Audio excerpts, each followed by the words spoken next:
Okay, here we go. Nice and quiet. Sound speeds, camera rolling. Holding for sound. Last looks. Calling for last looks. And set and action. I need to swap batteries. You know, making movies is hard. Making movies is hard. Welcome to Making Movies is Hard, the podcast about the struggle of being an independent filmmaker. I'm Alrik Purcell. I'm the founding host of the podcast. I've been crewing up on sets for over 10 years. I've made dozens of films, shorts and features in a variety of positions, including producer or director. And my first feature film as a writer and director, The Alternate, is premiering at the Dances with Films Film Festival on Saturday, September 11th. So buy your tickets now. They are available. I will make sure the link is in the show notes. Please support the movie. Yeah. I'm Liz Manischel. I'm a writer, director, producer, and I have written, directed, and produced 2 features. I'm also a former film critic, a current distribution consultant who used to manage Sundance's creative distribution initiative at Sundance. I said Sundance twice, just trying to impress everyone with my little humble brag. And if I'm going to do a shout out, it's to watch Speed of Life, my second feature on Showtime. On this week's episode of the show, we have on the directors of the indie hit Starry Eyes, Gwen and Dennis Widmyer, to talk about getting their first film made for $300,000 and how they managed to parlay that success and some other successes into directing their second feature film, Pet Sematary, at a budget of $21 million. Holy shit. They went from $300,000 to $21 million. It's like my head just exploded all over the floor. They talk about how they spent 20 years making films in the DIY style and how that led them to get to the careers they have now, and how they are looking to do a film that will capture the feeling of their first film, Starry Eyes, that got them their success. We also have yet another short film for the Get Shorty segment called Gwen from listener Luke Zwanziger. Luke Zwanziger, maybe. And we double up with Luke and answer a question he sent in as well, along with his Get Shorty. But without any more chin wagging, here's our conversation with Gwen and Dennis.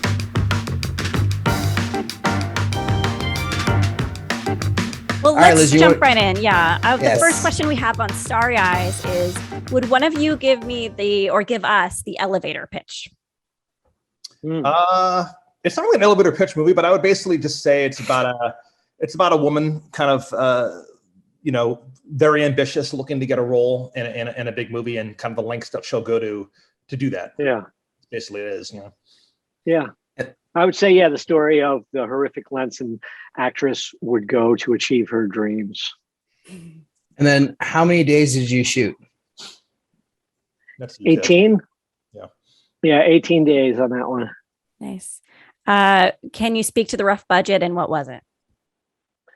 It was roughly around 300,000, I believe, all said and done.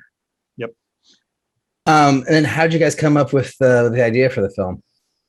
I can answer that. It was basically a combination of 2 separate ideas we had that worked better when merged. I had the idea of a woman kind of coming home from a party that gets attacked by a creature. And then Kevin had been working on an idea, and he had even done a short film that he directed that I helped produce about a girl that is destined for Hollywood and is sort of like leaving all her friends behind, and is ambitious and wants to kind of go out there and follow her dreams. And we liked the idea of combining the 2 of them. And instead of it being sort of like a creature that attacks her, ambition attacks her. And we liked the idea of ambition as a monster, being possessed with ambition, And also, this was at the point where me and Dennis were making our next film, which at first we thought we might make it as a short, just because when you're doing something DIY, you're like, can I afford a feature? But then sort of with, things like Kickstarter and crowdfunding kind of being on the rise, we were like, yeah, we'll do it as a feature. But this was kind of like us deciding to make our next DIY thing and having to crowdfund it at first. So like, it just kind of felt like me and Dennis had been doing this for years. We've been working in this industry for years, trying to make films. And it just kind of felt like this impenetrable cult kind of, and you're like, how do you get in? Like, how do you become an insider in this industry? So we kind of like took all of our feelings that we were feeling as, filmmakers that have been doing DIY stuff for close to 20 years and never having ever been paid money by anybody else, or even having anybody else's money as a budget for any of our films. it was kind of like taking all of our sort of frustrations at that and applying it to this story. So it was kind of like Dennis was saying, merging his idea for this creature movie, the short film that I was doing about an aspiring actor, and then just kind of adding in our sort of frustrations with trying to kickstart our own careers, you know? I'm not being funny here, Kev, but we're still in the rapid fire answer. Yes, we are. Well, this happens a lot. No, don't worry. No. Well, I was going to ask that before because I felt like the first answers, they were like, what's this? And when it was like 300,000, 18 days. And I was like, are we too fast? But what you said, Kevin, is like basically the thesis of our podcast is trying to figure out how to break in and feeling on the outside. So I think we're going to get into it in a second. How long did you two spend working on the film from coming up with the idea to its release? God, what do you think, Kev? Thought 2 years, maybe 2 years? Yeah, well, I know we shot starting in April of like 2013. And I know we did our Kickstarter video. I was out recording it with Dennis in like December of the year before, right? So like the script was already written at that point. So I mean, if you want, I could look on the computer right now and tell you when our drafts were. And when did it come out? It like 2014, 2015 or? Yeah, I played South by Southwest in 2014 and which would have been March. And then I think it got a theatrical release like later that year, maybe I want to say November of 2014. Wow. Yeah. And then compared to all the other projects you guys have made, how difficult was this one? Every project is difficult in its own way. But I would say for the most part, though, we had a really great team on this one, you know, and because we had written it and we were producers on it and directors on it, you know, and it was really our vision and it wasn't like a work thing that we were being brought on board for. That at the end of the day always makes anything you work on just better, you know, and you can kind of forgive all the flaws or things that go wrong because you're making your own film, you know, and we didn't really have a lot of oversight from the company that helped, you know, pay for the film. They really trusted our vision and trusted Travis Stevens, who was the lead producer on it. And so as a result, it was really a good time. It's kind of funny enough, it's a feeling we've been trying to get back to ever since with everything that we've made since. Is trying to get back to that feeling of how we felt making Starry Eyes. Well, that's fascinating. And I think we need to, because you said just a few minutes ago that you fueled Starry Eyes with all your feelings of maybe discontent with the industry. And then it became this broke out hit and you got to do Pet Sematary and you were directing episodes to Scream. So I guess, is it a be careful what you wish for kind of situation or what happened? Yeah, I think the funny thing is it's like, it's funny, you know, like I think when you put yourself into your films or you tell something that you care about or something of you is going into it, you know, that resonates with people. I think people can feel when, you know, a film is more honest or is coming from a real place within somebody and people respond to that. And I think that is what helped make it kind of survive, you know, after South by Southwest, you know, that like it kind of like lingered around with some people. And then like, you know, and that's what like Hollywood's looking for, really. Like, it's not like they care or they go, oh my God, you satirized us. We're not working with you. It's kind of like they see, oh, you made a film and people saw it, talked about it, liked it, and it kind of lingered around a little bit. And that's what they want. They want people that are going to sort of make films that could kind of get people talking, you know? When you say lingered a bit, what do you mean by that? Did it just like play a ton of festivals after South by Southwest, or did it get a bunch of reviews? Like, how did it have longevity after the premiere? I would say just people are still talking about it. I mean, like Pet Sematary did well for us. It helped us. It made good money for the studio, you know, but it wasn't ours. You know, it was a work for hire. We tried to put as much as ourselves into that as we could. But I think what Kevin's saying is people saw something, more of a vision in Starry Eyes, something more personal. And as a result, that film has lasted and it keeps finding new fans. And we keep seeing pop up on lists. And when people come up to us and they want to talk to us about our films, they usually want to talk about Starry Eyes, you know, and that's great because that was this little film that could, you know, and so that's a big lesson, you know, is that like, even if you're doing bigger films and stuff, always try to put as much as yourself in as you can. And sometimes you do as well as you can, but you're working for a giant studio, you know, and they have their own agenda, and you kind of have to like ride that balance beam a little bit, you know. But what I mean by trying to get back to that feeling that we had on Starry Eyes, it's really just us being able to control our own material more. And even if it means focusing and doing smaller films, it's really just about getting our vision across, you know. At the end of the day, that's the most important thing to us. You know, Guillermo del Toro once had a great quote that I read that he said, I think he said it on Twitter, where he said, if you're going to fail on your own terms. And so we'd much rather go do some weird movie that we write that we do and just doesn't work, but at least it's our thing, you know, and we could sleep at night knowing, all right, wasn't for everybody, but it was what exactly we wanted to do. What you don't want to have a situation is you try to do something that doesn't totally work for everybody, and it's not even all you know, right. Like between this whole thing, you know. So, you know, and that happens a lot, you know. I mean, there's nothing worse than somebody, you know, saying something negative about your film and attributing it to you because you're the directors, and you're sitting there going, I knew that wasn't going to work. I actually voiced that many times in the room, but like, you know, you were overridden by somebody else, you know. Happens. Got to get used to it. So I'm really curious to hear about like the trajectory from Starry Eyes to Pet Sematary. So is it like premieres at South by Southwest? Do you guys immediately get representation? Do you immediately go on a pitch tour? Do you immediately land Pet Sematary, or is this like a years-long process to get to your second feature? It was. I mean, Kev, you tell this story better than I do. It was a pretty long process. He could walk you through it a little bit. Yeah, and while we're talking about timelines real quick, I did look back in the folder, and Starry Eyes script looks like we started writing it in like summer of 2012, shot it in summer of like 2013, and then it was, you know, at South by in 2014. So wow. That's pretty fast. Crazy. Yeah.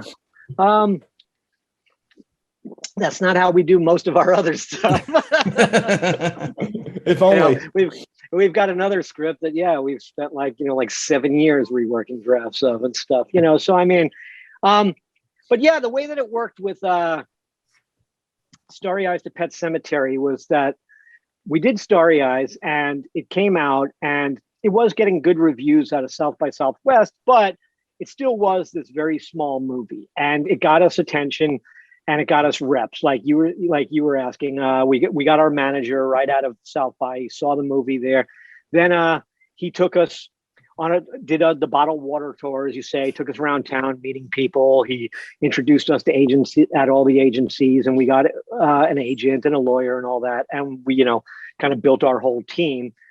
But then it was still kind of like our manager was going, you're still going to need to make your next step up, right? You know, like that was a very small movie. You still might have to make your $800,000 movie or your $1.5 million movie or something, you know, like, but, and me and Dennis actually attached to a few projects, and, you know, we went in and we pitched on things, and I guess we were good in the room, but some of the first projects we got were actually bigger than that budget that our manager was saying, oh, you're probably gonna have to make a movie like this next.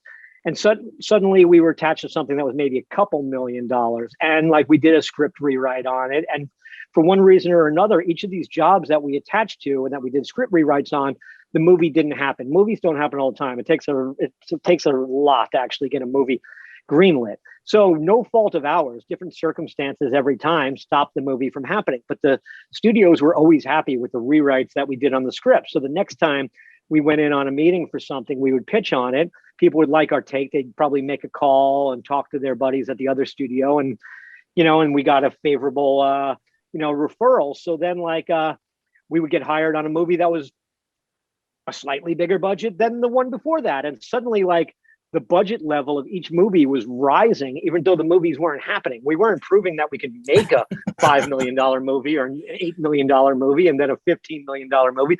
We were only just writing scripts that they were happy with, but we didn't ever actually prove that we could do that. And then, but we were kind of getting like, you know, a reputation then that we were, you know, getting these projects and people were happy with what we were doing with the scripts.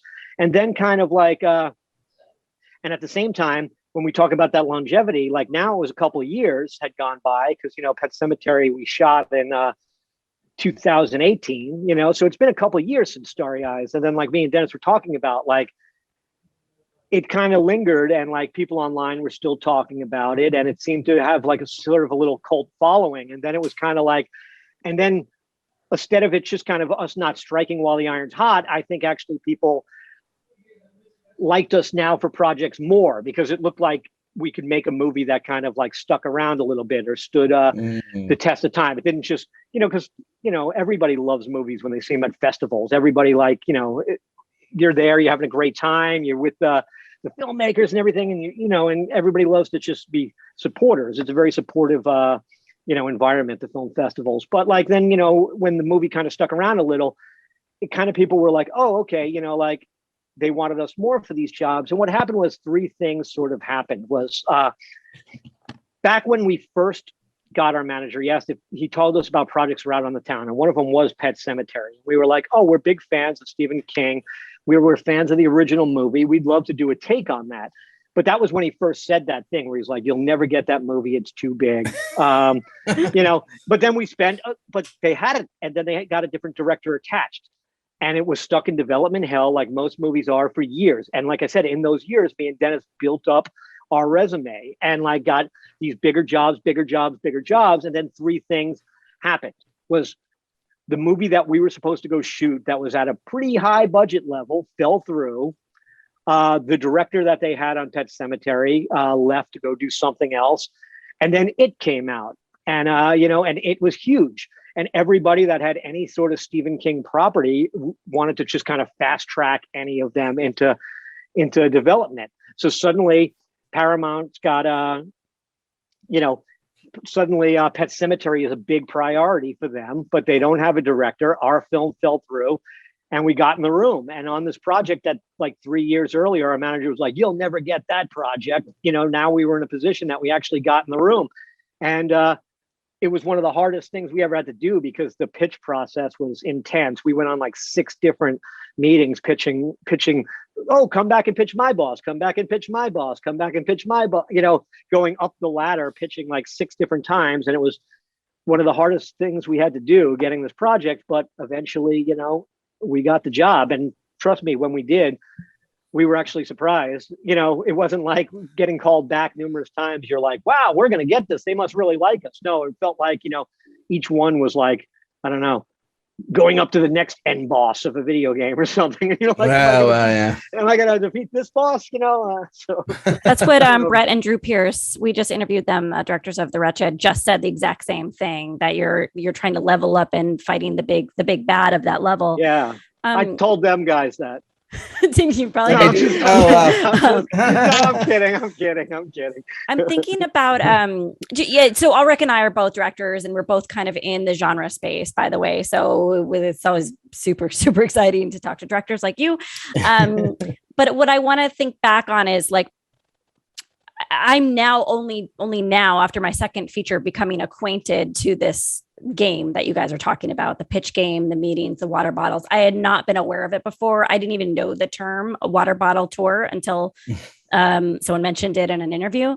And then you said you had some affinity and some nostalgia for how Starry Eyes came together. So I guess I'm just trying to figure out, how can we clarify for listeners the process differences between studio and indie?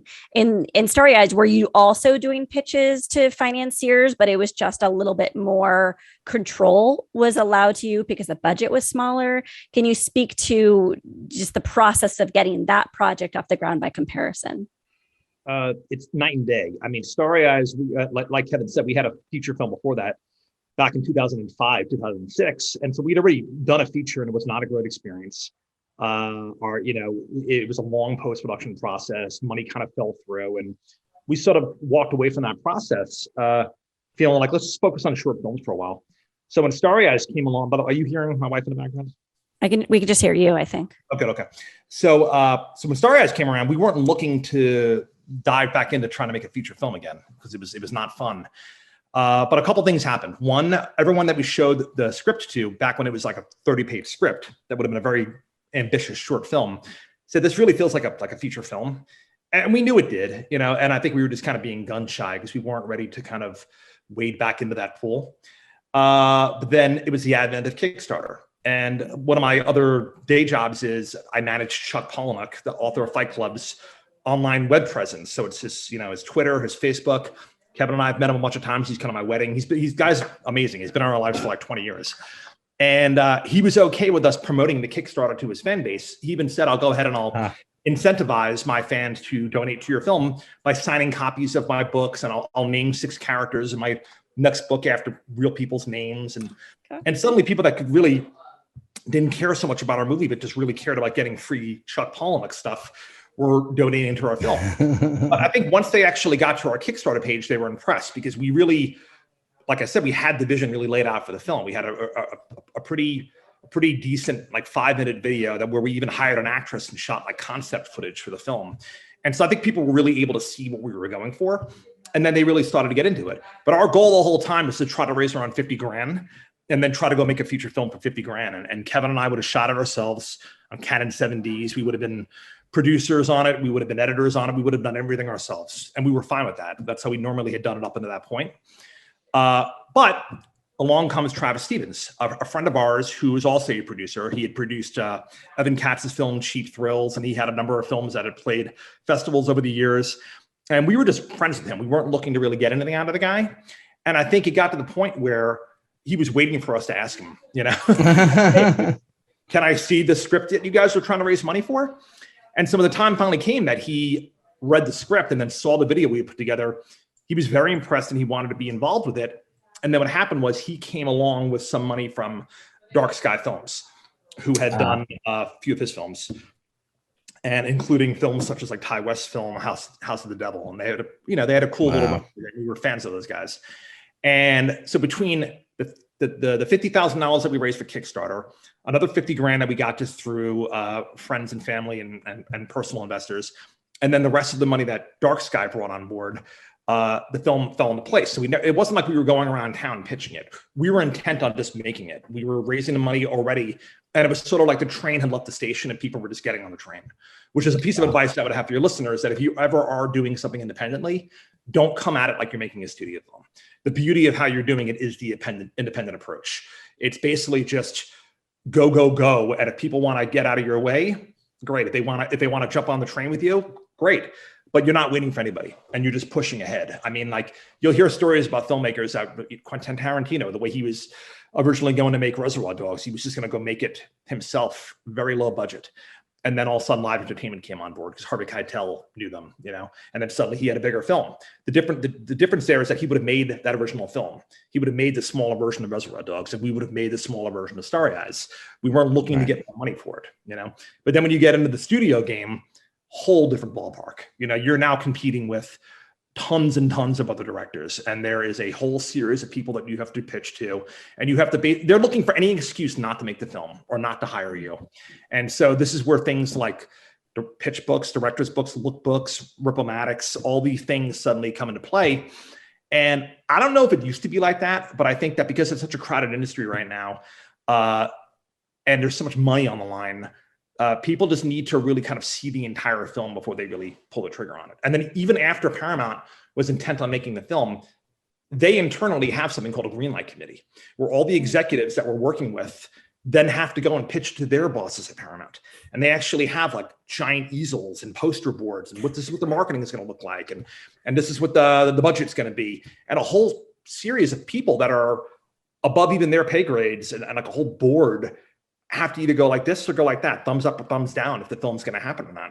And to us, we were like, this is a no-brainer. This is a great book. Of course you would remake that scene, but there's a chance that if they didn't like what they saw and we had all developed together, then that film would not have happened.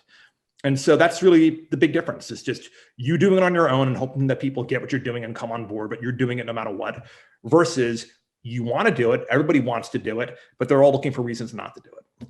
So. For Pet Sematary, what are some of the ways you had to prove yourselves, or was the writing gigs that you had leveled up on, was that enough, or did they say like, oh, these guys still need to like do like this kind of test or this kind of thing to like make us feel comfortable with hiring them on this?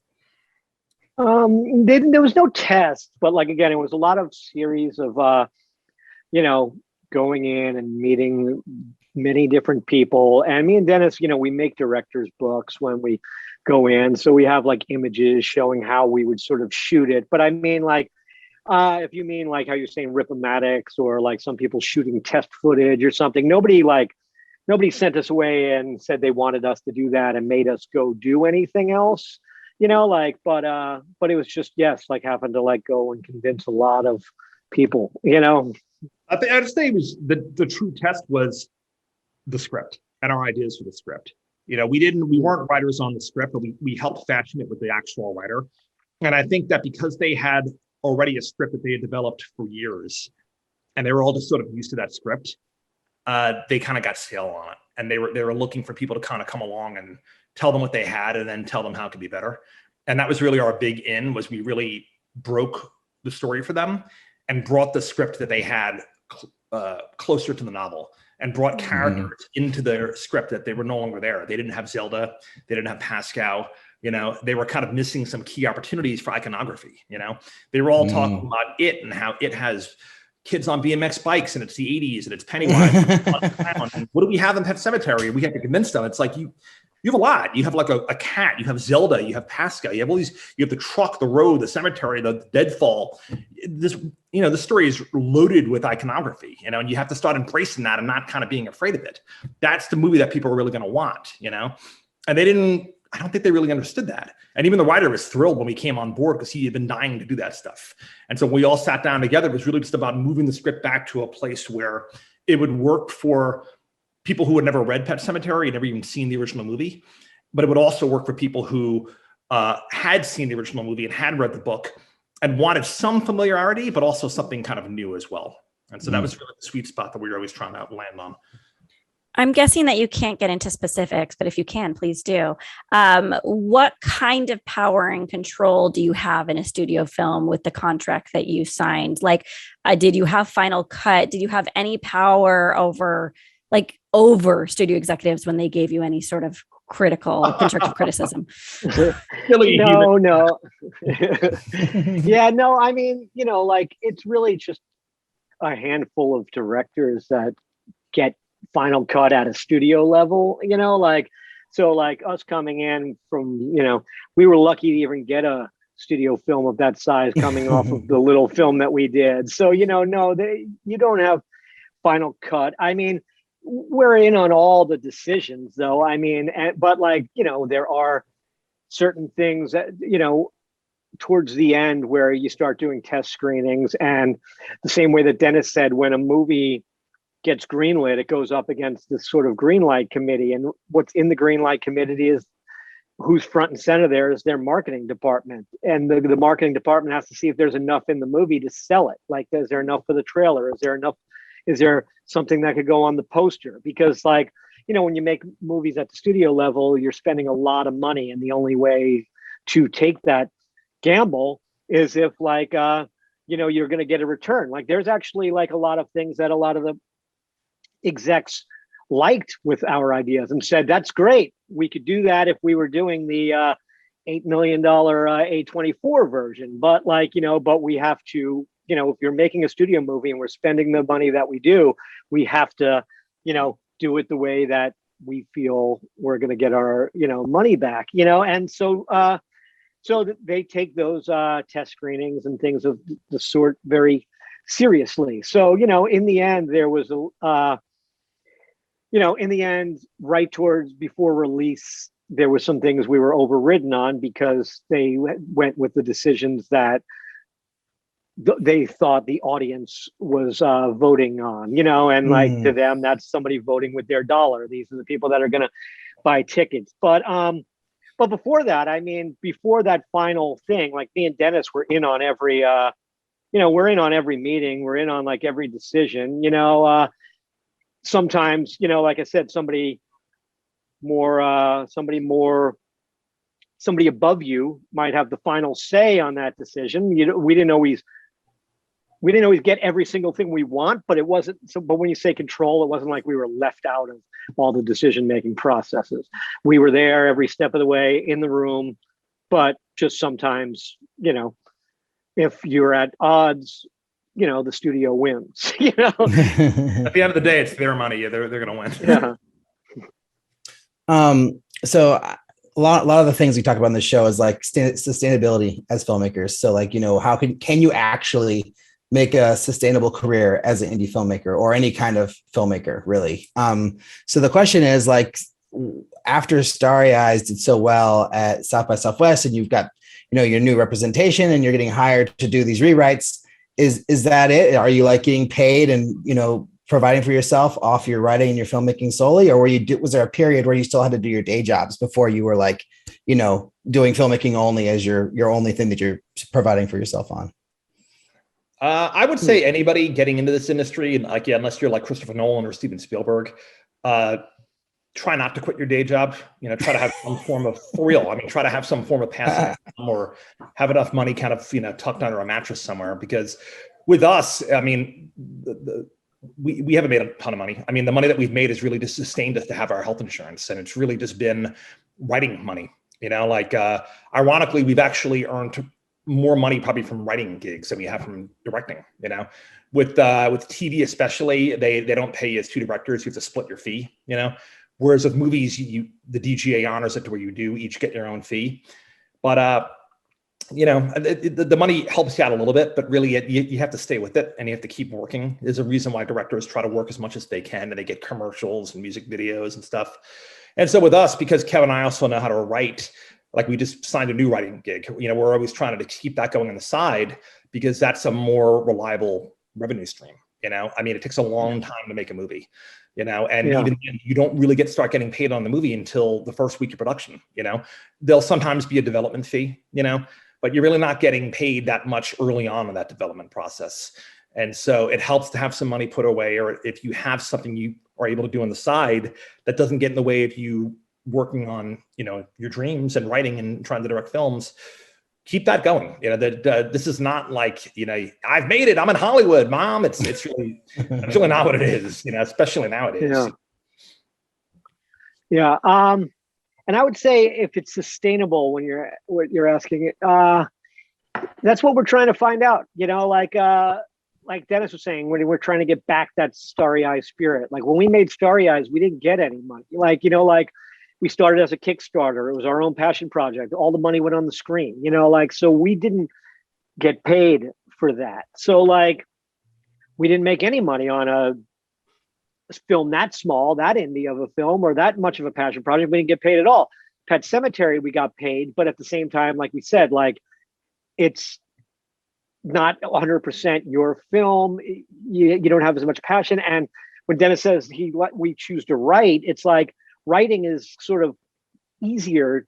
Not only did we get more money for writing, but it's easier to just kind of sit in your apartment and sort of write than it is to kind of go away on location, be away from your sort of family for 4 months or whatever it be. Longer on bigger movies. For Pet Sematary, it was 4 months, but to be away all that time, and if you're just hired on a job, it's hard. It takes a lot of passion to make a film. You have to care, because you're really long hours, 12 hours minimum every day.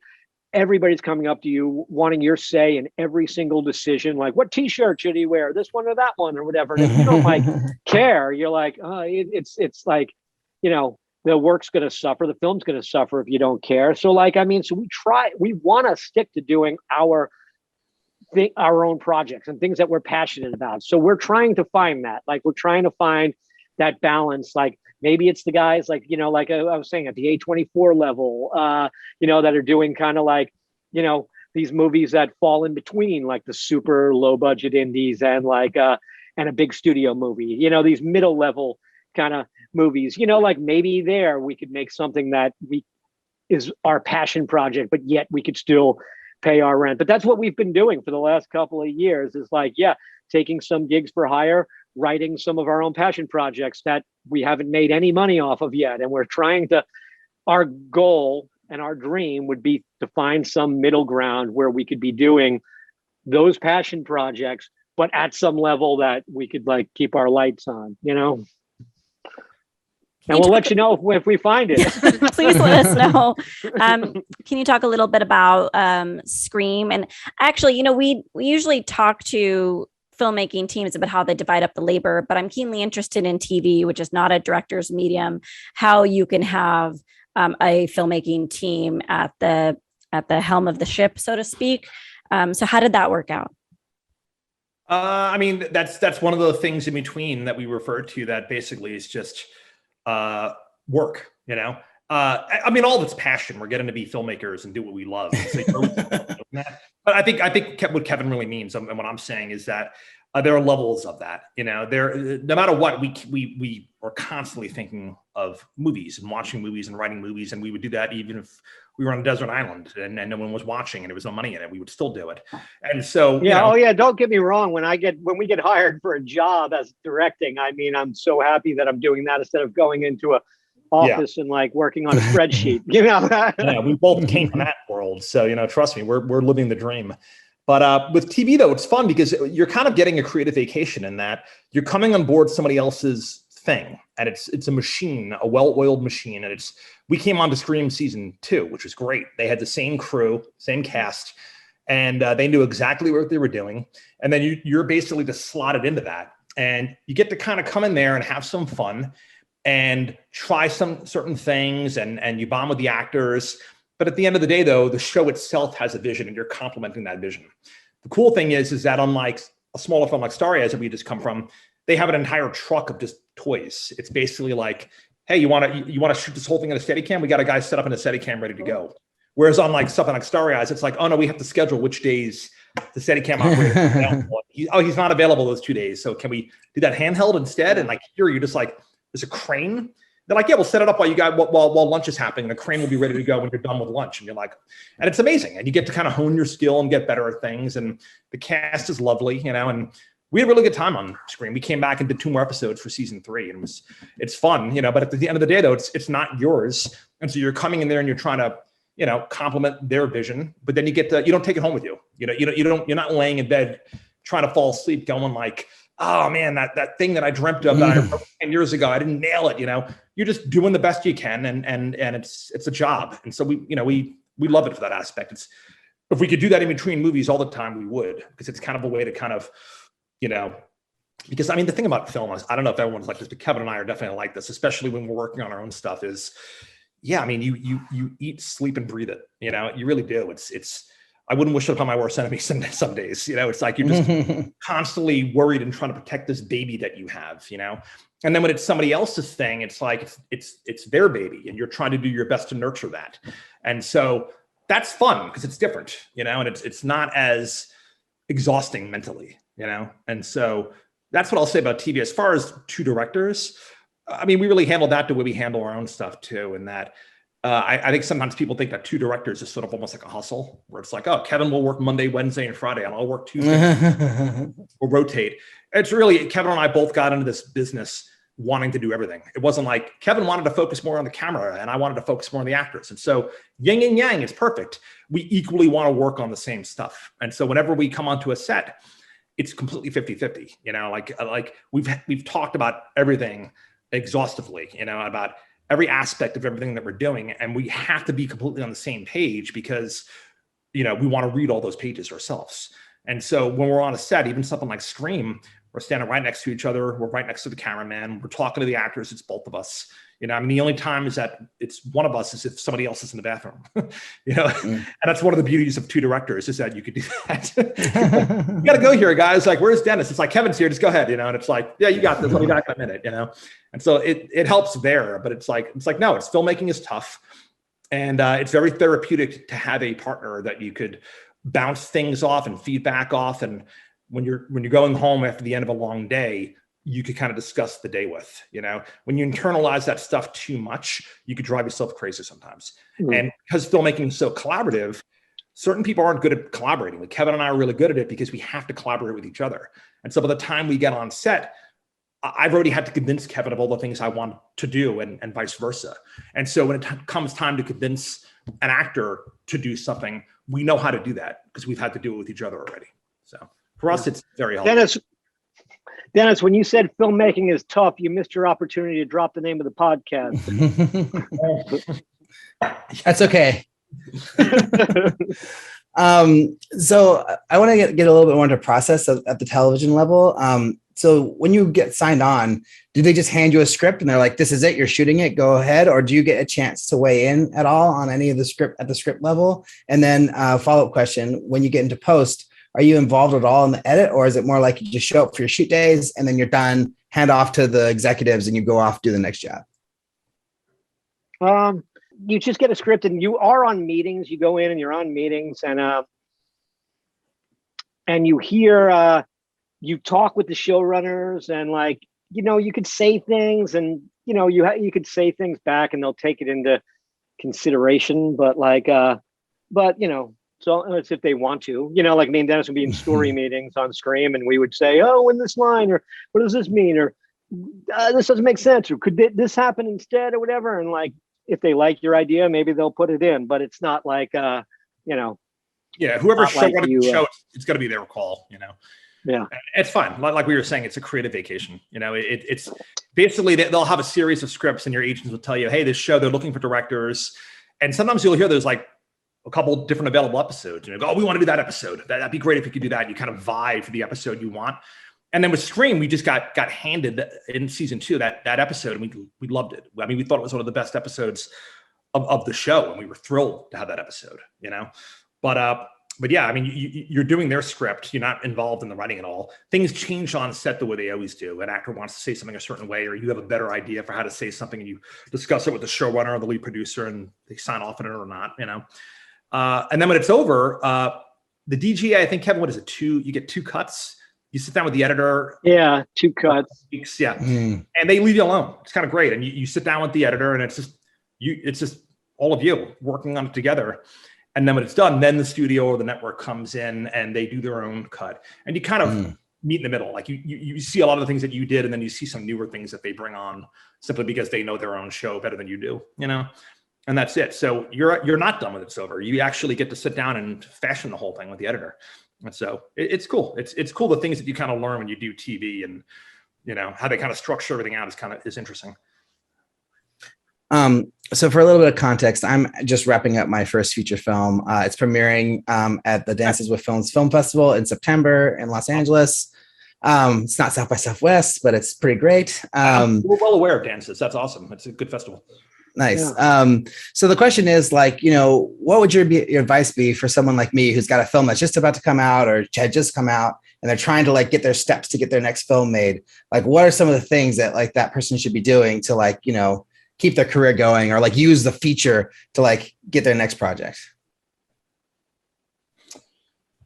I would say, I mean, there's a lot of answers to that question. I would say it depends what type of films you're trying to do, you know? Genre, sci-fi thriller, sci-fi horror. Yeah. I mean, first see what happens. With us, if Starry Eyes come out and nobody cared, you know, again, we would not have stopped. We would have kept going. Because we got signed and repped, there's that, for us, there was that key moment where we're sitting down with, you know, the agents, and they're saying, so what do you guys want to do? What do you want to do in this industry? You know, and you're so happy to be sitting there that you sort of just say yes to everything, you know? But I think in hindsight, though, it's better to kind of come in and know exactly what you want to do and try to stick to that. It's good to be open-minded, but it's also good to be focused, you know? And sometimes you get overwhelmed by the amount of opportunities you have, and really sometimes those can be a trap, and you get stuck in development on things, you know? And I think they called paralysis through analysis, where you'll spend like, Kevin and I spent like years just working on films that never ended up happening, you know? And I think in hindsight, that was good, and we got paid for those. And like Kevin was saying, it helped make people realize that we knew what we were doing as far as crafting a movie. But there were a lot of nights where Kevin and I just said, hey, we should have just gone and done another small movie. You know, that's, again, ironically, that's what I'm trying to do right now. So depending on what sort of opportunities you get out of that film festival, don't rush for that make-believe golden ticket, you know? You have other things that you can do to keep busy. Just keep your head down and keep working, you know? Yeah, I mean, me and Dennis made a lot of movies, whether they be shorts or that first super DIY feature that we were talking about before, that were all done like kind of like before the advancement in sort of like digital technology reached what it's at right now, you know, where people could just kind of go make their own films sort of easier. And so by the time that we actually kind of got to make a film that got us some attention, we're a lot older than, you know, a lot of the young people kind of coming out of film school now wanting to make films are. And you know, you look at how, like, you know, even Quentin Tarantino talks about how he's only doing one more film because filmmakers usually get worse as they get older because, you know, you lose the sort of stamina. Like, you know, I was saying it's long days, it's hard work, or you know, and so that's the thing. Like me and Dennis, we look and we go like, we didn't get to start making films until like we were a lot older than some other people. And we're like, how many years or how many more movies do we get to make in our career? And then you look at it and you go like, and that's what Dennis was talking about. Like we spent a lot of those years like working on gigs or getting jobs for hire, you know, which are good because, like I said, it kept you know, the lights on in our apartments and everything. And you need to make a living. So that's good that we got paid those things. But at the same time, we do go like, did we waste a few of the precious years? Because how many years and how many more films do we get to make? You know, like, so, you know, maybe we should have been focusing on some more of our own films during that time. But it's tough because would we have been able to focus on those films if we had to go, I don't know, if I had to go get a job at In-N-Out or something, you know, and then like, you know, so like, then I wouldn't have the time sort of, you know, so like, it's tough. It's a balance, you know, again, like just how before I was saying, trying to find a balance between being able to support yourself, doing the stuff that you love, you know, it's kind of like looking at it by how much can you sort of get away with, you know, like, you know, how much can, you know, yes, you do want to have a career and you do want to get paid, but you also do want to make sure that you're like, you know, fulfilling yourself, you know? So, yeah. And it's a balance. It's a constant balance, you know? Well, with that, I'm going to segue us into our last questions. We call these the final five. So what's the first film you ever made and how do you feel about it now? Short or feature? However you want to, whatever's the better story, really. The first short film I made was with my buddies, whom Kevin knows, friends of ours from like back in our Long Island, New York days, and living in the suburbs on a cul-de-sac. It was me and some neighbors, and we basically made like Steven Seagal fight scene spinoffs. It was like VCR, you know, recorder, Panasonic camera, where we were basically just like pretending that our arms were getting broken, and we were flipping each other around the living room and punching each other and acting like Steven Seagal out of all people. It was pretty stupid, but that was really the beginning of the filmmaking bug, you know, as dumb as it was just kind of doing fake choreographed fight scenes. So that's my answer. That's amazing. I made one of those, by the way, so I can relate. Steven Seagal specifically too. Yeah, I mean, for me, I did things on video camera as well. In fact, I was just back home in New York visiting family, and we were watching old home movies, and like my dad had one of those big VHS recorders, and I would always like, I don't know, I gravitated towards it. I'll see that even at family parties, I would be the one to take it, want to film, but I won't consider any of those really a first film, even when I would try and do something more fun with my friends, because none of them were sort of complete. They might have just been like, I'm going to go mess around and shoot a thing. So I'll consider like sort of my first student film, the final project of film school. I did a film workshop program at New York Film Academy, and you did like 4 films over that 2 months. And the first couple I'll consider more like exercises, because they were like just little things you were supposed to be building towards your final project, which was like a 10-minute short film with 2 soundtracks and stuff, where like some of your others were just kind of like little silent exercises you did. So I'll consider that my first film. And I haven't watched it in a long time. So you said, well, how do I feel about it now? I don't know how I feel necessarily about it technically. I'd have to go back and watch it again. I'm seeing it in my mind's eye right now, and I don't know how I see it in my mind's eye is how it would really play if I stuck it in. But how do I feel about it? I think it's like Dennis was saying with Starry Eyes. Like, I mean, I went to this film workshop program with 2 of my other friends. We were our group. You know how you get paired into groups. So it was my friends were my group, and like and it just had this spirit of like, you know, making movies with your friends, having fun, being creative, doing any creative idea that comes to you, because you weren't even worried. Even with me and Dennis' passion stuff now, you still think of it with okay, this is more of our weird movie, like Dennis was saying, but you still kind of think of it with like a little bit of like what's going to make it marketable or mainstream appeal, or, that's always sort of in the back of your head a little bit and stuff. And just kind of look at the film school, and it's just you and your friends going out, and you could just do any idea that you wanted. In fact, you could try and you wanted to do the more out there ideas, because you're like, oh, wait till they show that on the final day where they show it to your classmates. And, so yeah, I miss that spirit. And I look back on it with fond memories, What's the best filmmaking advice you've ever received? Well, I just spoke, but if he's not ready yet, I'll say, it wasn't advice given to me personally to a person, but the one thing that when you said talking to people and giving advice to young people, the thing that I always go back and cite is, and I never thought of it as being the best advice, but for some reason, whenever I talk to people, I always cite it. So I go, maybe it was the best advice. But on the commentary for the Cabin Fever disc, I remember Eli Roth talking about how the reason why Eli Roth is a professional filmmaker is because he just kept going. Because people go to film school and they get out of film school and they go like, do I get to make movies now? Like they want to just get out of film school and make movies, but making movies is hard. And, and it's tough to get movies made. And like, as we were saying, like, even like we went for 20 years doing DIY stuff before we ever got paid on something, before we ever made our first dollar that somebody gave us to go do something in the film industry creatively. Anyway, we PA'd before, but that was the first time that, and that took like 20 years of DIY stuff. Like you have to, no one's going to just hire you. You got to like prove yourself. And what Eli Roth said was that like everybody gets out because there's a romanticism to making films. Everybody goes, oh my God, I would love to make films.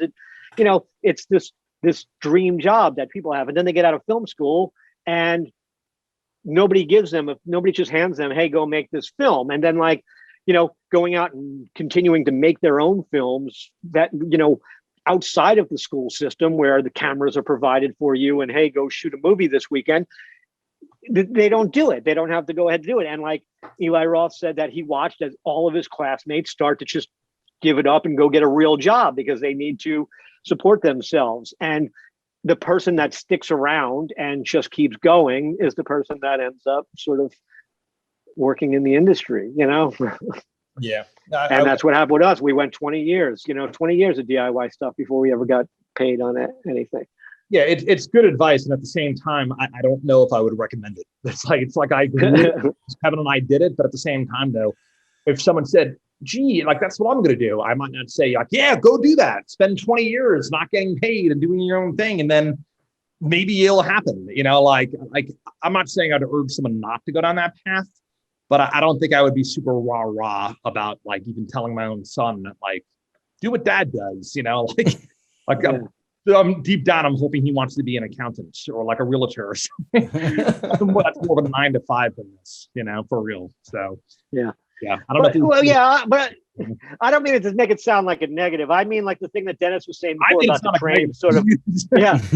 No, but it was like Dennis was saying about the train leaving the station before. It's about like, you don't get out of school and think that somebody's going to just hand you a movie, and then and then a lot of other people that don't want to go out and kind of do their own thing, they end up taking sort of other jobs. So it's sort of that train is in motion thing that Dennis was talking about. Just keep doing it because you love it and because you like it, just keep going out and shooting things and writing scripts because it's what you love to do. And then eventually, like maybe something happens, with it, or like keep making films. You make a film, like that other good piece of advice is write your first script. Then you know what you do next? You stick it in the drawer and write your next script. Just keep going, Yeah. And don't do it for the money. If you have a goal, what is your goal as a storyteller? Kind of like what Kevin was saying, it really is finding that sweet spot of getting to do the types of films that we want to do on our terms as much as we possibly can, but at a level to where we could do them correctly, to where we're not having to go back to like the past, previous 20 years and doing it DIY, and so it's hard. People think it's kind of easy to be an Ariaster, and it's not. It's very difficult to get to that place. But I mean, we would love to be able to be in that position. So that's definitely a goal. Yeah. Anything to add, Kevin? You want it from me too? Oh, sure. No, I agree. Yeah, no, my goals, like as a storyteller is just, is to just be able to like we were saying before about when we do sort of our own stuff, or when with Starry Eyes, people responded to it and still sort of like still resonates with some people, because I think we put a lot of ourselves in there and a lot of it was honest. And and it's just, finding a sweet spot where we could, make a living telling the things that we care about and that are personal to us, If you could go back in time, what's one piece of advice you would give yourselves? It would be probably don't play the development studio game. Give yourself a time limit. And if you get to a point where you're not close to making your next film, just push everything off the table and just focus on getting that train going. Nice. Yeah. I mean, oh God, which one? I mean, I'd probably go back and tell myself a whole lot of things, probably correct a whole lot of things. But I'm not sure. I mean, it's tough. I mean, I'm one of those people that believes that things happen and, almost like the butterfly effect, that kind of things happen as a chain reaction to something else. And if I went back and changed something, maybe I'd go like, hey, you know what? Do something sooner and take it more serious. But then, like me and Dennis, we both brought up Tarantino in this because we started making films or going to film school right around that time where Tarantino was like emerging and everyone wanted to be sort of Tarantino's. And like, there's a lot of people that made like sort of like, one movie that was in that kind of Tarantino vein, and then they never made any movies ever again. And I'm like, if I told myself some advice to treat this more serious when I was younger and make more strides to make films, maybe me and Dennis would have gotten a film made earlier in our career instead of it taking that, 20 years of super DIY stuff that I was saying. But then, like, who knows? Maybe we would have made one film then, and then, like, we never got to make another one ever again because the industry changed or whatever. Like, I don't know. I think that while I look back, there are things that I regret in a vacuum where I go, oh, man, we wasted our time there. Oh, why did we do that? I mean, like, everything that we've done or where we are now is something that happened because of a chain reaction with everything that happened before it. So if I changed something in the past, maybe I could have maybe we could have made a movie earlier or kickstarted our careers earlier, but maybe that career would have ended after a movie or something. So, I just got to look at it as, we are where we are because of the chain events that led us there. And I'm happy with what we're doing now. So, Final question. Is making movies hard? Yes. Lightning round. Yes. I mean, on your best film, you're hoping to get at least 65% of what you want in there, and consider yourself lucky if you do. But there's always going to be tough days, and there's going to be tons of compromises. But really, for Kevin and I, we live for those moments, and they happen. There was a handful of them on Pet Sematary where you're looking at the monitor or you're standing next to the camera and you're looking at the set, and not only does something happen on set that is exactly what you thought it could be, but it's better, and you're going like, oh my God, this is pure cinema. Like, what's happening right here? Like, holy crap. Like, it just came together, everything came together. And it's just a feeling that never gets old. And no matter what art you do, is when you just feel like it's kind of really getting nailed. And those are the moments that we live and die for, that's our oxygen. And so when those moments happen, it just reminds you that it's like, no matter how hard this is and how long it takes and how lucky you are if you're able to get a film going, when you get those small moments on, or even with editing, when you see something come together or you see an audience respond to something. I remember when with Starry Eyes, like it played at certain festivals and like people were into it, and then certain festivals, like it was kind of lukewarm. And then we showed it at Beyond Fest in LA, and it was a packed house. It was like the best screening it's ever had at like the Egyptian on Hollywood Boulevard, and like everything came together and the film worked perfectly. And people responded to it. They were screaming and stuff. And like, I could have died right there and I would have been happy, So the struggle is worth it for those moments. But yeah, it's definitely a struggle. Yeah. I mean, making movies is definitely hard. And it's funny, coming off the last question where if you could go back and give yourself some advice or something. I mean, I think one thing is that, like, maybe just fight harder to get what you want, or because you just think of the things, I don't know, arguments that you lose, or times that you move on because everyone's like, well, you're getting behind schedule, and you're real worried about the schedule and the money that's on the line and stuff. So you move on, but then you're the one that's got to forever look at your movie and go like, oh man, I know there was a better take of this, or this shot could have been better, and all that, and I mean, obviously me and Dennis aren't at any level where we could pull these things off, but you sit there and you're like, oh yeah, I don't think Francis Ford Coppola worried about the schedule when he was making Apocalypse. But you're like, oh wow, they were like a year over schedule and behind on budget or whatever. And I'm not saying to do that. Me and Dennis are very responsible guys with watching the clock and doing all that. But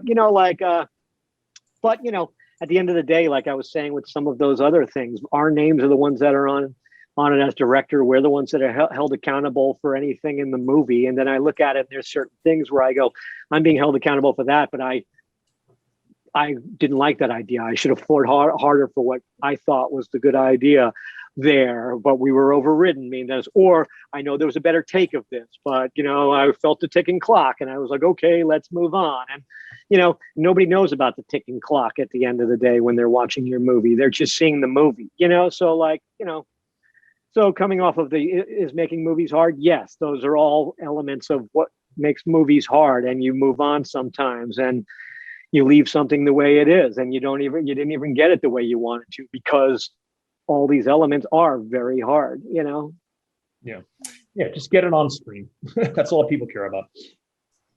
I know that we're running late, but just want to thank you for being on the show. Oh yeah, really appreciate it. Yeah. And then where should people go to find out more about you? Like, do you have Twitter? Do you have Instagram? Where are you for people to find your movies and follow your careers? I mean, we have all that stuff, but we really don't, we're pretty focused on writing right now. So it's not like we have some online brand. I would say when something comes out or something's coming out from us, you'll definitely hear about it. And then you'll probably see us more on Twitter. But, that's the other piece of advice we would give is stay off social media. Just you're like, where can you find out more about you? If you went to my Instagram, all you're going to find out more about me is what craft beer I was drinking this week or something. It's not really all that exciting what you're going to find out there. Yeah, that's so funny. What my cats ate for lunch. Yeah. As a non-social media person or a failing social media person, I feel a little bit better about that. Yeah. Okay, Liz, what do you remember from our conversation with Kevin and Dennis? I remember two things. One is I am a menstruating vegetarian who, when I have low iron, I get really cranky. And I remember the entire show, I was like, let's keep it going, guys. Like, I remember my attitude was very short with them. So I remember that. So I want to apologize if anyone can tell that. And the second thing I remember is this, very interesting trajectory they have where they essentially wanted to be a part of the party of studio filmmaking, got into the room, and now kind of want to leave the party to go back to the thrill and the energy of truly independent filmmaking. And I love hearing that because that's where a lot of us are. So I remember that. Yeah, that was really interesting. I remember asking them specific questions about their careers and when they became full-time filmmakers, and them being very, very reluctant to admit that, but clearly they are. They kept on referencing their writing jobs, and it was almost like they were referencing them like they were corporate jobs, but they were actually they're writing narrative movies. Right.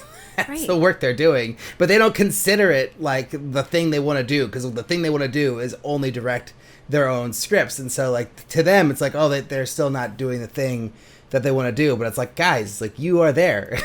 You have made it to the top No one wants level. to admit that. Everyone we talk to. No one. But I also want to shout out Zoe Eisenberg, who suggested Dennis and Kevin to be on the show. And she's amazing. And hopefully we can shout her out as many times as possible, because I just think she's the coolest. And she also suggested some comments and questions for our interview that I didn't tell you about. But I cool. asked them. But yes, it's I keep on going back to the Amber Seeley moment. We interviewed Amber Seeley, and we were like, "Can you not tell that you're in the middle of like massive momentum in your career?" And she really didn't see it that way at all. But maybe it's an opportunity for them to see themselves through our eyes. Yeah. And I also remember they said, don't quit your day job, which is like probably pretty good advice. Great advice. Because that's what Jeff, my producer, told me to do too. He's like, your first feature is not going to change your life at all. Hold on to your jobs. Yeah. It's like, thanks, Jeff. I love it. Thanks for the Really vote of confidence. encouraging. Yeah. But Liz, I believe you have a Get Shorty for us. Why I do. So you make movies, huh? I produce feature motion pictures. I got an idea for a movie.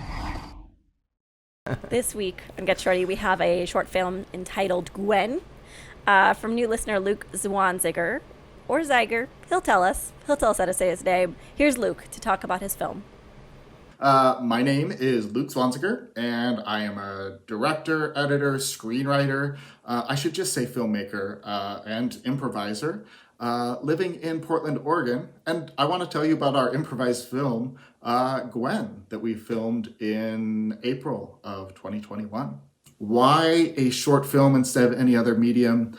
Interestingly, this project lives as an episodic series that the team Filbert released on their improv page, their Facebook page. And then we repackaged it and built it out as a short film. We took the 3 parts and put them together as a short film with very minimal changes.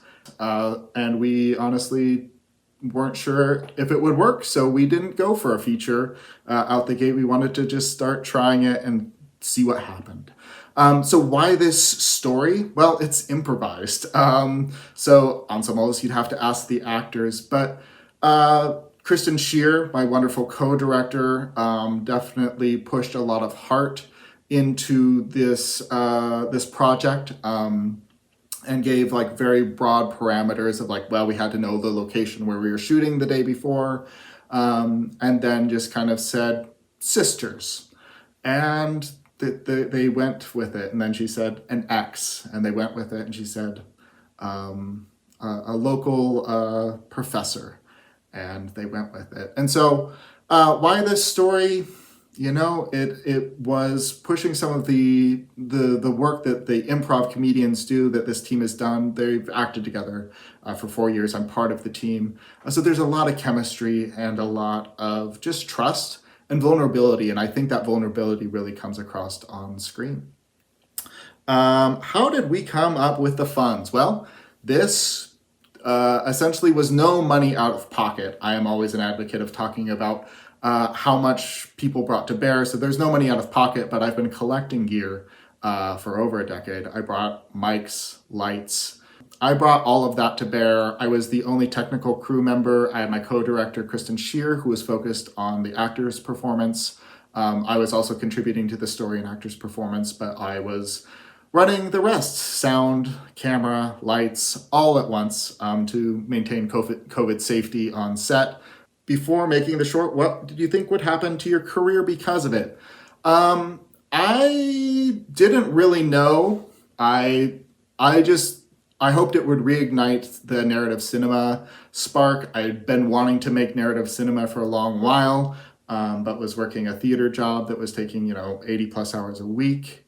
I was like, man, I don't have much new stuff to add to my reel. So I added new stuff to my reel. So that was very exciting. And I got to get some really beautiful images out of this. Man, it was so great to get out there and make some film again. What did end up happening? Well, I got new footage for my reel. I cut it into my reel, and I've booked a directing gig for a lo-fi indie horror project called John Sunshine's Lost Rock and Roll Tapes. And so I'm going to be the director of this this TV pilot, essentially, in 2022. Would you do anything different story-wise now that the short is done and released? Story-wise, this was a point of like, I hoped there would be a few more jokes in it. And my co-director, Kristen, was like, let the real moments breathe. We'll find the comedy. And that's very much our philosophy, is like, create real characters, you'll find the comedy later. And I expected this to be a little funnier than it was. But I think it came across with some real heart. It is showing at the Eastern Oregon Film Festival, so we're debuting there, so that's super exciting in October. And then we're waiting to hear back from a handful of other festivals we sent off to. So if you want to follow me, I'm Luke Zwan, LukeZwan on Twitter, Instagram, on the internet. I have my own website. And Filbert Improv Comedy, follow them. It's an amazing troupe of comedians. They're on Twitter, Instagram, Facebook, etc. Come see us in Portland when shows start up again, whenever that may be. Thank you so much. Making movies is hard, but so enjoyable. Thanks. Alrik, what did you think about Gwen?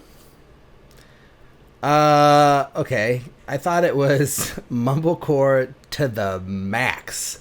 Like, there's some movies that are like mumblecore-ish or mumblecore tendencies, but this is like a mumblecore movie. So if you like mumblecore movies, you're gonna love this one. I felt I was pretty surprised that it was unscripted, because it felt surprisingly scripted for being unscripted. Like, it felt like some of the monologues and the things were more like they were just longer little sections, and it just kind of felt like they didn't feel like off the cuff as much as I thought they were going to, which I don't know if that's a good or a bad thing, because like it did feel like it was like, there was definitely a through line through each of the three stories. But yeah, I don't know. I thought that was surprising to me. Like, I kind of felt it was going to be more like bantery back and forth, and it was more like Gwen had a lot of, these long little stories that she's told, which was cool. I thought it was too long. It was 16 minutes. I think it could have been more like maybe 12 minutes or 10 minutes, and I think it would have been just as effective.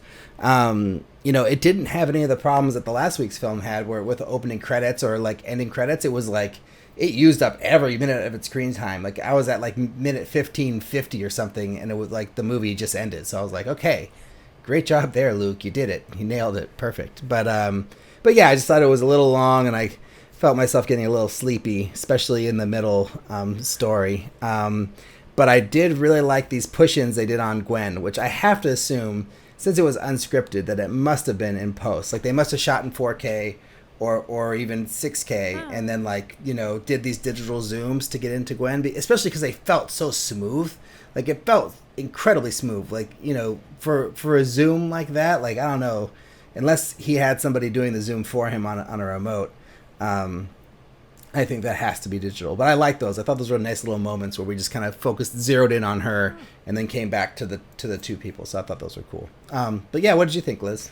I love mumblecore, but this did not hit the spot for me, and I think because I thought it could use some editing. I agree. I didn't think it was very efficient in the way it communicated story. I mean, I heard Gwen talk about how she was in that job for 10 years, maybe 3 times. And that's just like the first 3 times I'm thinking off the top of my head, right? I think it maybe, whatever, it's 3 times. A lot of times. It felt like we were watching an inside joke that, like, I didn't get the context for.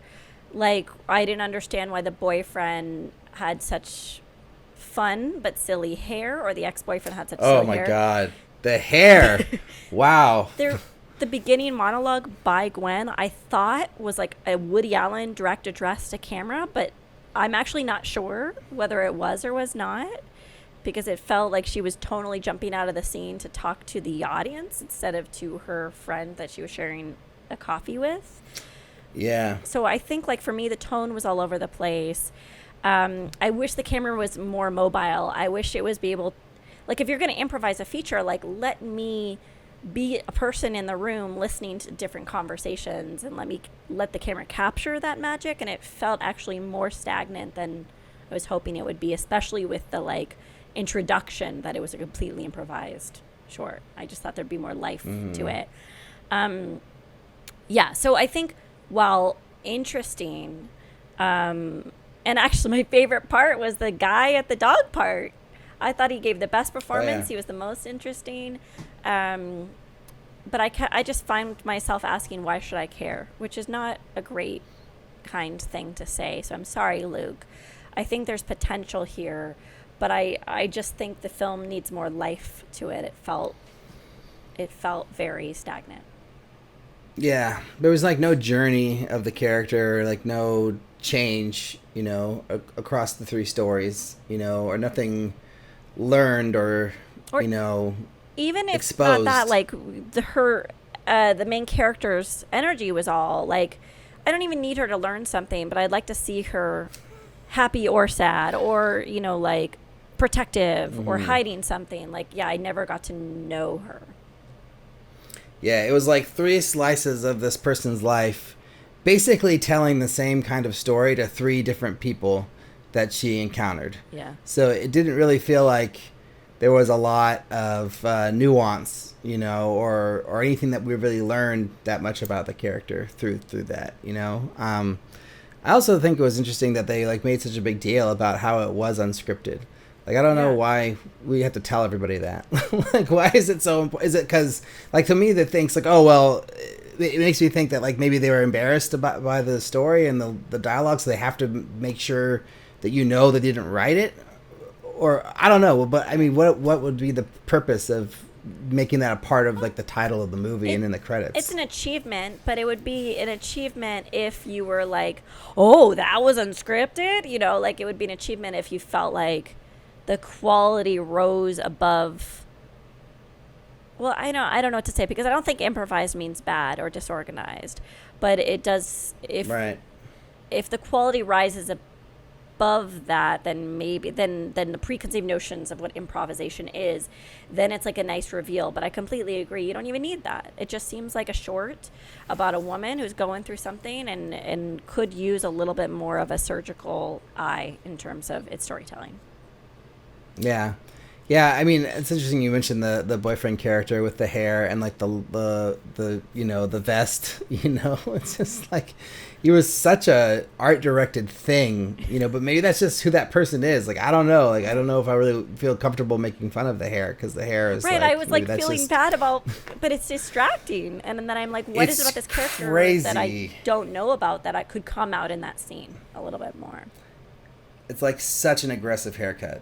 It's like, I mean, it's definitely like a whole statement thing, but maybe that's that guy's deal, and that's like, what he wants to represent himself as. There's definitely actors out there who have very distinctive looks that like that's the thing that they're pushing, and people, like that guy who's in that show Crashing, played like the guy. You ever watch Crashing? Yeah, is this the bun guy? I'm trying to think. Yeah, the bun guy with the hair. Yeah. Like, he's basically got that same look in everything that he's in. He's also in this really funny show, Wrecked, that was on TBS. Oh, yeah. And he plays like the same kind of character almost as he played in Crashing, and it's like that's that guy's deal, and it works for him, and it's great, But yeah, anyways. So, Luke, hopefully this was helpful. I mean, there's definitely some good things in it, in the short for sure. But it's interesting that, like, I'm not a Mumblecore fan, and I wasn't, like, drawn into it. And you are a Mumblecore fan, and you weren't drawn in. But I guess one last question. Like, so what are you looking for in that kind of movie that this one didn't have? Like, what is missing? There's, like, a messiness with a hidden structure to Mumblecore. Where you're like, oh, I'm just watching this slice of life, and then you're like, oh, there was a master plan all along. Like, there's something really magical about how those kind of improvised films come to life. And I just felt like this felt like more like an exercise. That's all. Mm-hmm. Yeah. My favorite genre is like when the Mumblecore people like go and make a movie that actually has a plot. That's my favorite. So it's like they bring their Mumblecore style into like an actually scripted story, and I'm like, oh, cool. Like, this is giving me a story, and I get to enjoy the way they like to make movies. Perfect. Anyways, I think I've got mail, Liz. You've got it. My breath catches in my chest until I hear three little words. You got mail. So, along with his Get Shorty submission, Luke sent us a very nice letter with a question. And I felt like, why not? Let's just double up and make this a Luke episode. So, this is what Luke had to say. Firstly, Thank you for this amazing podcast. I'm telling all my film friends about it right now. Amazing.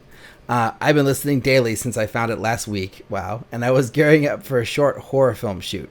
Definitely inspiring and supportive hearing filmmakers talk about their journeys, the internal debates on the worth of short films versus features. Your insights in the show will prove invaluable to me as I am attached to direct a short and a sizzle next year as I'm working with a local producer. Hopefully we are able to capitalize and turn one of them into a larger project. Then he has like a little break question. So this is the question part. How much do you think that an indie filmmaker needs to pick a lane in their skill set? I'm a writer, director, DP, editor. I also run sound, I've gaffed, acted, produced, and beyond. I don't want to sell myself short, but I also know that the way that people perceive me will help me get more or less work. I really enjoy directing and DPing, but feel forced to pick a lane sometimes. I recently worked with a DP on a short, and honestly, I am glad I handed duties off for this one because we were juggling a lot from creature prosthetics, limited crew, and a night shoot. The extra pair of hands, eyes was helpful. I know you have worn a lot of hats in the industry. How do you navigate how you identify yourself and what to let go of? What do you think, Liz? I mean, the only way I can answer this is for myself, because for Luke, I don't want to be the reason he doesn't get work in the future. But I think directing has always been the most important thing for me. I write to direct, I produce to direct, I do everything so that I can get to direct. So for me, it's very clear that I should brand myself as a director. If you have millions of things you want to do, I think a lot of that helps you when you bootstrap projects. Like if you really want to tell a certain story, then you could shoot it, you can edit it, you could direct it. Like those skills help you get projects off the ground. And if I were Luke, I probably would promote the skill that would make me the most amount of money and then use the other skills for all the projects that I wanted to do independently. Like that's how I would look at it, because you're gonna be a muddled brand if you say I do these 40 things, because I'm not gonna trust that you do those 40 things really, really well. I'm not, and I hire a crew. That's what I do. But if I hire you for something you really are great at, and then I find out, oh, you also DP and you also do sound, then I would be using you for a project that I need to minimize crew for. So for me, it's marketing your most profitable skill and then letting the other message seep through. What do you think? Interesting. Yeah, it's tough. I feel like it also is sort of market dependent. Like if you're in New York or Los Angeles, like I think they kind of want you to pick one thing because there's just so many people doing stuff, and it's like you don't want to be the multi-hyphenate amongst like a bunch of people, like, you know, trying to get freelance jobs. Like especially if you're like trying to crew up and get work, like you definitely want to brand yourself as the one thing that you're trying to go after.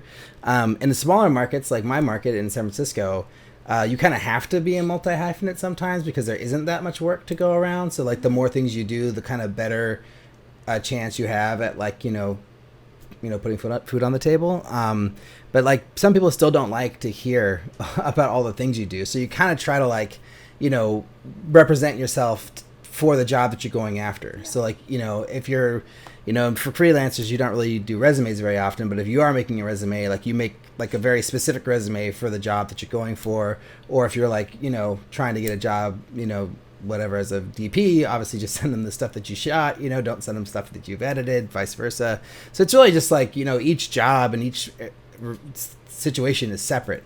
But yeah, for a long time, like, you know, when I was a freelancer, like that's kind of how I was able to survive, because like I shoot, edit, and I produce, and I would just do a combination of those things to, you know, to keep the lights on, you know. Yeah. But like I wouldn't be like on a job where I was like producing with a crew of 40 people. Like I'm not talking about like, you know, the little corporate video that I'm shooting and editing on the side. Like that's like a separate thing, you know. And so for those people, I just talk about all the producing jobs I've done. And then when I'm, you know, working on the smaller stuff, it's like I talk about the smaller things. But then if one of my clients that I'm like doing direct work with, because I'll like shoot, edit, and produce a video directly for somebody where it's just like they just hire me as a production company basically, then I can talk about the bigger stuff I've done if they want to level up, you know. So I'm like, oh, well, you know, I do this low budget stuff, but then I can also like point to them like, oh, I also produced this Doritos commercial thing. And like, you know, if you wanted to do something on a bigger scale, we could do that too. It just would be different, it's you know, an extension of the conversation. Right. Yeah, exactly. But I can count, like, I'm thinking of specific scenarios where I've hired someone to do a job, and then it comes out that they're also a director or want to direct, and then in very inappropriate circumstances, they'll give me suggestions for directing. And like, that's what I'm mainly thinking about is like, hey, keep it separate while you're on set, and then be a resource like in the in-between spaces. Well, that's also just an inexperienced person who doesn't know that they shouldn't be sharing that information with a director on a movie, you know, especially if it's not asked for.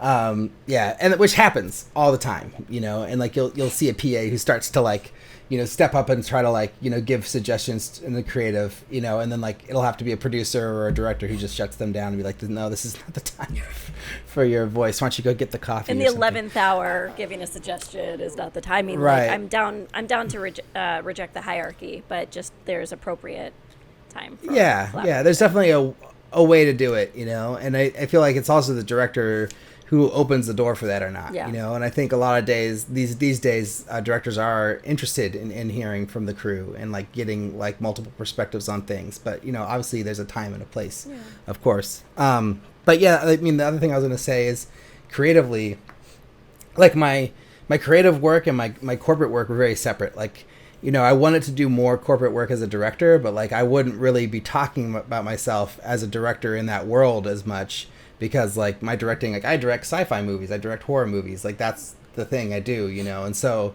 it was sort of like, you know, a division there. And so I would definitely talk to people about my filmmaking, but you know, it wasn't like, I'm not just going to brand myself as a writer, director, you know, producer, shooter, editor, whatever, all like, that's not all on my business card. Like my business card is like very specific, you know, it's like I have a business card for, you know, filmmaking, and then I used to have a business card just for, yeah, somewhere. I haven't made a business card for myself as a filmmaker for like 5 years, maybe.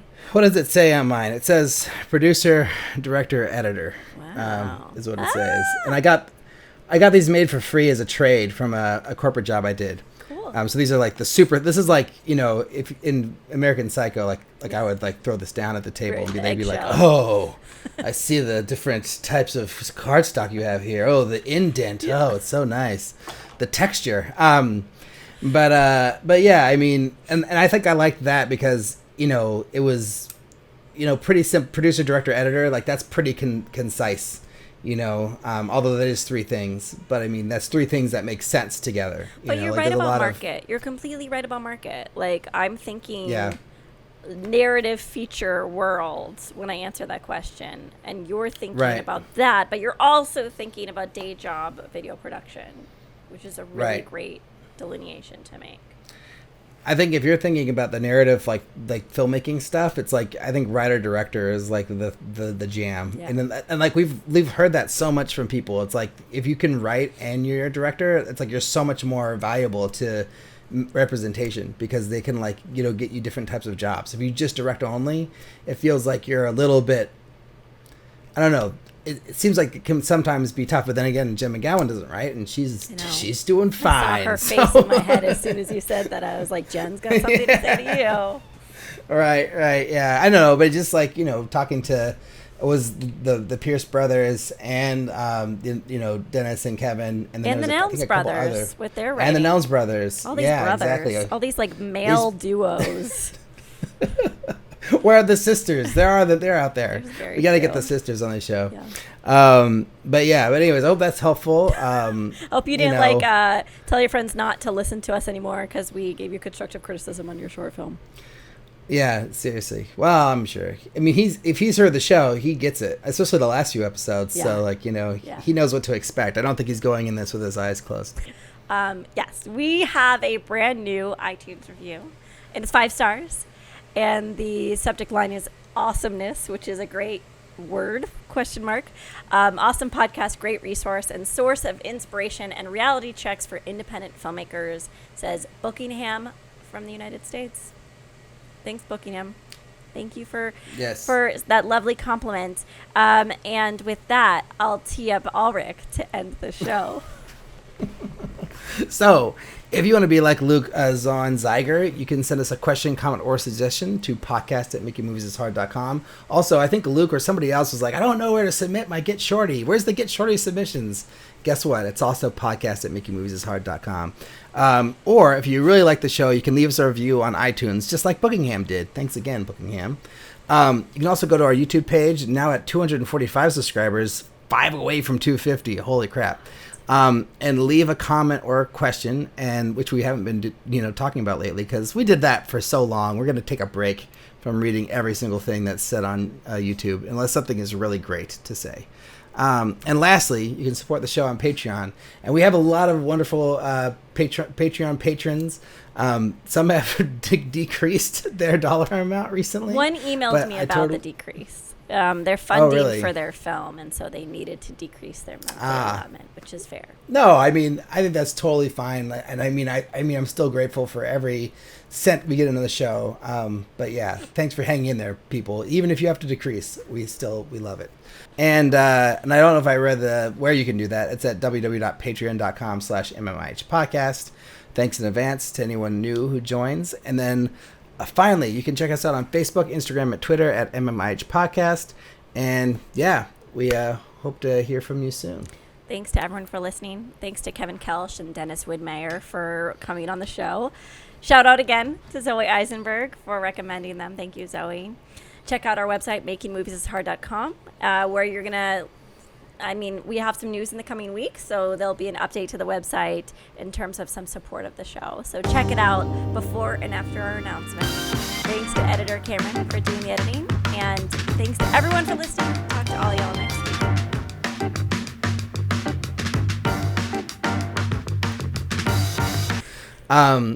But Liz, I think there's something that you can talk about here, if you want.